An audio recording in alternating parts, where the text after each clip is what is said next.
Hello guys, मैं आज आपको एक सच्ची घटना सुनाने जा रहा हूँ। इस कहानी का टाइटल है रूम नंबर 13, जहाँ मौत का आया बुलावा। तो चलिए शुरू करते हैं। मैं आपको अपने मित्र नीलेश की बहन नीलिमा और उसकी साली नीतू की आप बीती आप लोगों को बताना चाहता हूँ। कुछ दिनों पहले नीलेश ने मुझे बताया था कि उसकी बहन की मौत हो गई है। ये सुनकर मैं बहुत दुखी हो गया और मैंने उसकी मौत का कारण पूछा तो उसने पूरी घटना मुझे सुनाई। कुछ दिनों पहले नीलेश उसकी बहन नीलिमा और साली नीतू के साथ कहीं घूमने गए थे। नीलेश की बहन और नीतू दोनों बहुत अच्छी दोस्त थी। लौटते वक्त काफ़ी रात हो गई थी। रास्ते में उसकी बहन की तबीयत खराब हो गई थी। उसे काफ़ी ठंड लग रही थी।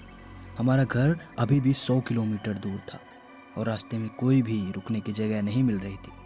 थोड़ी देर बाद हमें एक होटल दिखाई दिया तो नीतू ने होटल में रुककर उसकी बहन को आराम देने को कहा। उस होटल के काउंटर पर हमने जब रूम के लिए पूछा तो उसने बताया कि सभी रूम फुल थे क्योंकि उस रास्ते पर केवल वही एक ढंग की होटल थी। लेकिन तभी होटल के मैनेजर ने बताया कि एक रूम खाली था, रूम नंबर 13। हमने उस समय अंधविश्वासी वाली बातों को ना सोचकर रूम ले लिया। जैसे कि आप लोग जानते हैं कि रूम नंबर 13 को अशुभ माना जाता है और कई होटलों में इस नंबर का कोई रूम नहीं होता है। लेकिन ये होटल कई साल पुराना था। जैसे ही वो तीनों उस रूम में गए तो उन्हें निगेटिव एनर्जी महसूस हुई। उस रूम की कंडीशन तो ठीक थी, लेकिन ऐसा लग रहा था जैसे बरसों से यहाँ कोई रहने नहीं आया हो। उन्होंने कुछ ज़्यादा नहीं सोचा। अब वो अपनी बहन नीलिमा के लिए काउंटर से पेन किलर लेने को गया। काउंटर से टैबलेट लेकर जैसे ही रूम में आया तो देखा कि उसकी बहन बालकनी में खड़े बातें कर रही थी। नीलेश ने सोचा नीतू और उसकी बहन दोनों बालकनी में बातें कर रही हैं, लेकिन जैसे ही उसके पास गया तो उसकी बहन के अलावा कोई नहीं था। उसने उसकी बहन से पूछा कि तुम किससे बातें कर रही थी, तो उसने सिर्फ सिर हिलाकर मना कर दिया। तभी नीतू वॉशरूम से आई। नीलेश घबरा गया कि अगर नीतू वॉशरूम में थी तो नीलिमा किससे बातें कर रही थी। नीलेश ने नीलिमा को टैबलेट दी और सो जाने को कहा।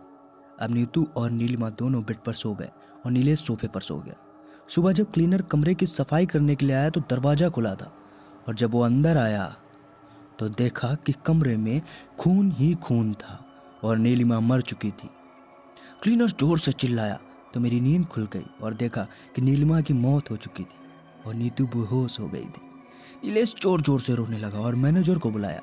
मैनेजर ने तुरंत एम्बुलेंस को बुलाया और दोनों को हॉस्पिटल ले गए। नीलिमा तो मर चुकी थी, लेकिन नीतू को थोड़ी देर में होश आ गया।